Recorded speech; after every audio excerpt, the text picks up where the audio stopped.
The following is a fan-based discussion, and all materials being discussed are owned by Toei and Subaraya Productions. I claim no ownership to the materials being discussed and is purely fan opinion. Hi everybody, and welcome to TFX Tier Lists. That's right. This time I am back with an Ultraman tier list. Now I know I recently made a video already on my top Ultraman picks, but because of how long it takes me to do my reviews these days, because of how much one, because how long it takes me to do the videos themselves, and two, how much personal business I need to deal with every time, I thought, why not make a video on my thoughts on all of the Ultraman shows I've seen, which is from the start of Heisei to the end of Reiwa. I've not seen all of these, but I've seen most of them. So without further ado, let's start with the Heisei era first. Start out with Tiga. Tiga's Tiga's easily an S. Like, for those who've seen my video for my top Ultraman picks, it's my number one favorite Ultraman show of all time, and it's probably gonna stay that way for a long time. It doesn't have an overarching plot, but it does. That's okay because a lot of Ultraman shows are pretty episodic, especially in this time period. But it has great episodes, great depth, great philosophical messages, great characters, great suits, great monster designs. There's not many negative things to say about it. Just Tiga's a great show. Now, Dyna. As I mentioned before, Dyna really is a not as good sequel to Tiga, and that's mainly because of the tone it has. Tiga's a lot more serious, more or less around most of the time. Dyna, on the hand, takes on a more comedical manner, which it did make me laugh sometimes. And the ending of this show, at times I did like it, but some of it also felt underwhelming, especially when you compare it to Tiga's ending. I don't know about Dinah. Honestly, because of those flaws, I'll put it in B for now.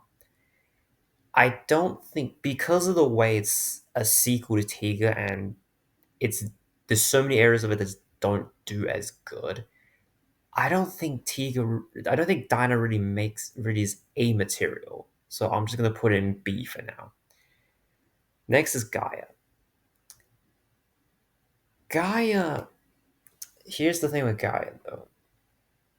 I did enjoy Gaia. Problem with Gaia, however, is one, the cast is way too big for a show like this.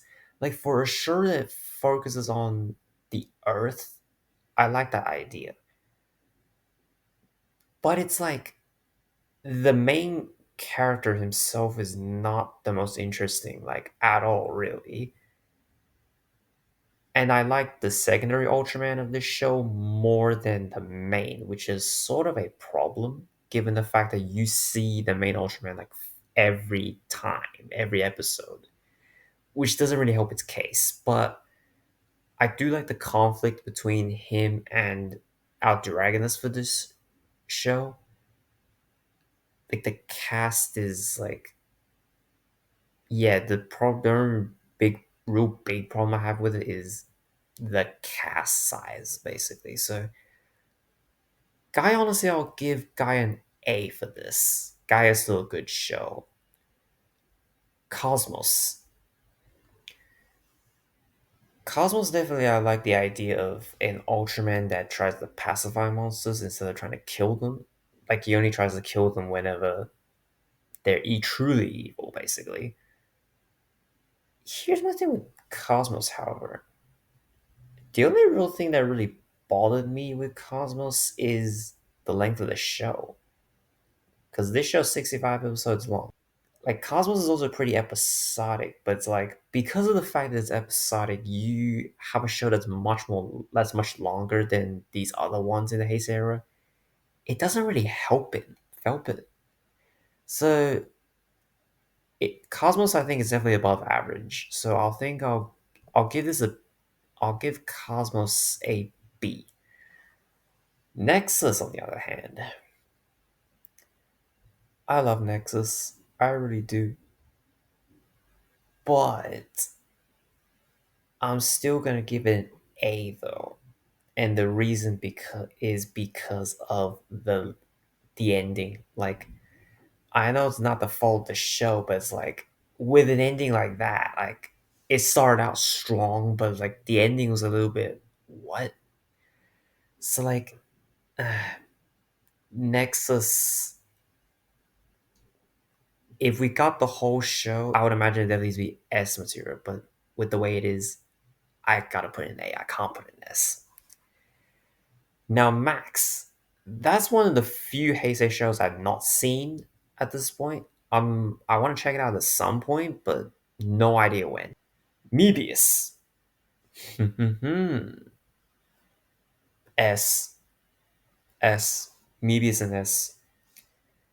The cast is so memorable in this one. Like the friendship between the Ultraman, who is an alien in this case. Mebius is great. Like Mebius does the anniversary aspect of it because this show celebrated the 40th anniversary of the Ultraman franchise, and it did that really good. It's set in basically more the same universe as the Showa Ultras, bringing back the Showa Ultras. The only little nitpick I have is we got the actors for every other Showa Ultra back except for Taro. Now I get why he didn't come back, but it was still a shame. But maybe it's still an amazing show. Ginga. This is all where we start to get into the new generation Ultras. Ginga. Mm, Ginga's not great. Like at all. Ginga like I get it had minimal funding because of the fact that it was basically on Subaru was basically on the verge of bankruptcy, like after Mebius, which is why like Ginga they basically tried to do as much as they could with the budget they had, basically, because they didn't really expect the Ultra franchise to continue going after Ginga. But the fact is, like, with the minimal funding, it means like one, it reuses a lot of monsters. Two, the fight location is pretty much the same, just basically on that like forest area, mountain area. The characters weren't all that great either. It's like this, like because some of these things aren't really the fault of the show. So it's like I'm gonna give Ginga a D. Like it's not trash, but it's not great. Ginga S, an improvement to Ginga, and it's just like Dyna is to Tiga. Ginga S is basically is a sequel to Ginga with the same protagonist and all. This one's an improvement, yes, but it's like still the main thing with like our main character Hikaru, he's not really the most interesting because like I feel like the most interesting one with Ginga S is actually the second Ultraman with Ultraman Victory or Show. But it's like Ginga S is okay, like not I'll definitely rank it higher than Ginga, but not by much. On like C, it's solid average. Ultraman X, however, X is a great show. Like X is such a great show. X is definitely S worthy. It's like X has great characters. It has a great final fight with the final boss Greaser, which oh my god, is one of the most creepy. It's one of the most creepiest monsters like ever. Like the cast is more or less memorable, but it's like the fact that they bring back like different Ultramans back from the Heisei era. We had Nexus, we had Max, we had Zero as well. X is a great show. It's really a great show. Next is Orb. I did. It's been a long time since I watched Orb, so I may need to rewatch at some point. But it's like Orb is still a great show. Like the story is definitely it has definitely more of a serialized story. At least it felt that way to me. Orb himself with Guy and Juggles, one of the best Ultraman characters of all time, really. Their dynamic with each other, their relationship and rivalry with each other is basically the highlight of the show. Like I did like Orb, but the main thing I that didn't really do it for me was the SSP. The SSP were the weakest part of the show. So Orb, I'm gonna give this one an A. Orb is still a good show though. Now Jeed, however,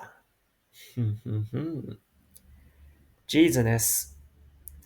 Like Jeed, it does a great way of basically showing the Ultraman getting the abilities he needs, much like Orb as well, by the way. But it's like Jeed, his designs are sort of meh. Like his first suit is good. His other forms, however, is like, especially the blue ones, like that form looks hideous. Jeed has great characters with our main character, who's Riku, in basically his story of fighting against fate. Because given the fact, I'm not going to spoil the story too much, but it's like because of who his father is, basically he has been having to fight against fate. Because yeah, he's the son of a villain, the main villain of the show, but he's still his own person. So he basically has to make the choice for himself, and I really like that about Jeed. Jeed's a great show. On the downside, though, RB, Rube. This one had great concepts. It really did. With two Ultraman from the get go, and the fact that they're brothers. Like, the family dynamic of this could easily be like the best part of the show. However, RB is not particularly great. Here's why. The main characters themselves, they don't really grow that much as people. And it's like, even the story, like a lot of the things seem to come out of nowhere. And it's like, this show's more or less split in like two halves, basically. The first half is like watchable, it's like enjoyable at least.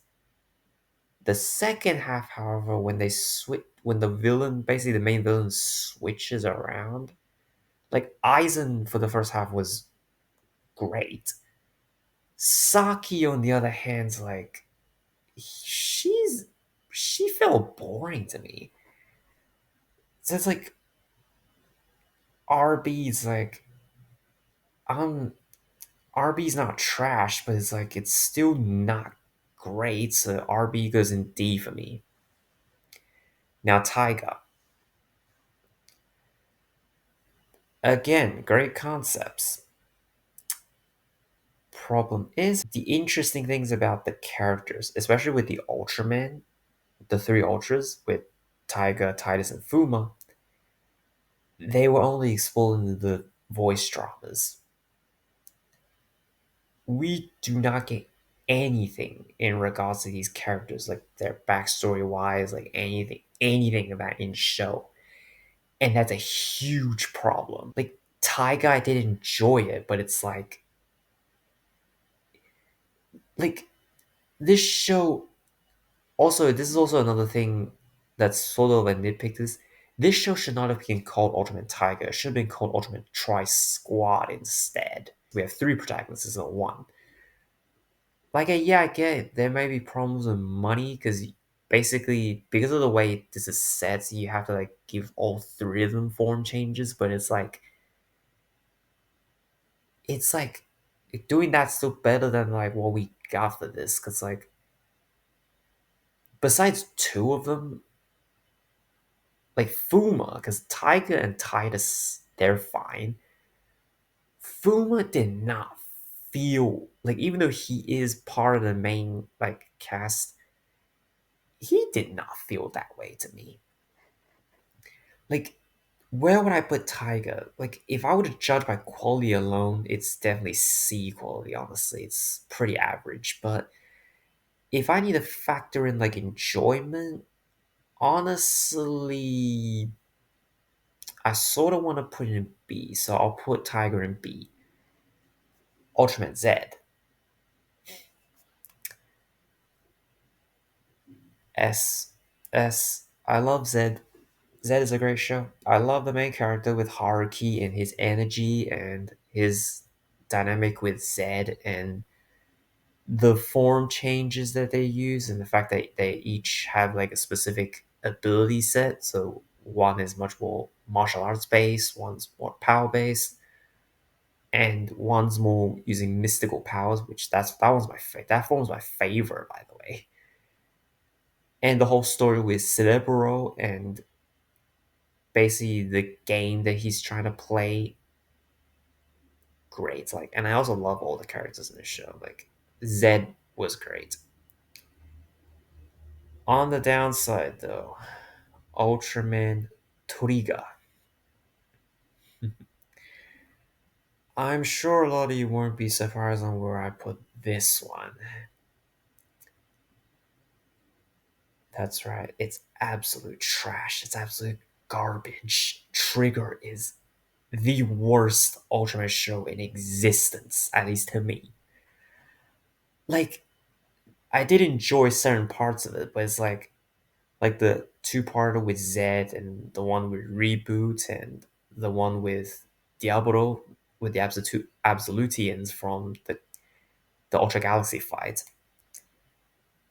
The big problem, however, with this one's like, and also Ignis, like he's basically the best character in the show.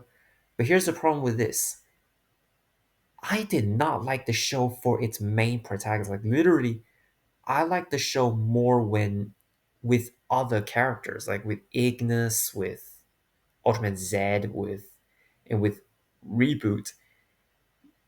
If if I only like the show when other characters come in for like one or two episodes, then you kind of you have a big problem because the main character in this one with Monica Kengo, he was bland as hell. Like his whole thing was literally just smile, smile. What else is there to him? Like I get he's trying very hard, but it's like he felt bland. Like the main character felt boring, and I really didn't like him that much. The fight scenes were peak though. There's still some things this show does excel at. However, it does not live up to Tiga's standards. And also, this is basically the Tiga movie with Final Odyssey stretched out into a 25 minutes, 25 episode long show. And it does not work because these villains show up at the very beginning and they basically stay for like 25 episodes. And I did not care about them like at all, really. Like, Hudrum at least had some sort of depth with him because of his connection with Ignis, but the other two is like I don't care. Like I really don't care about them.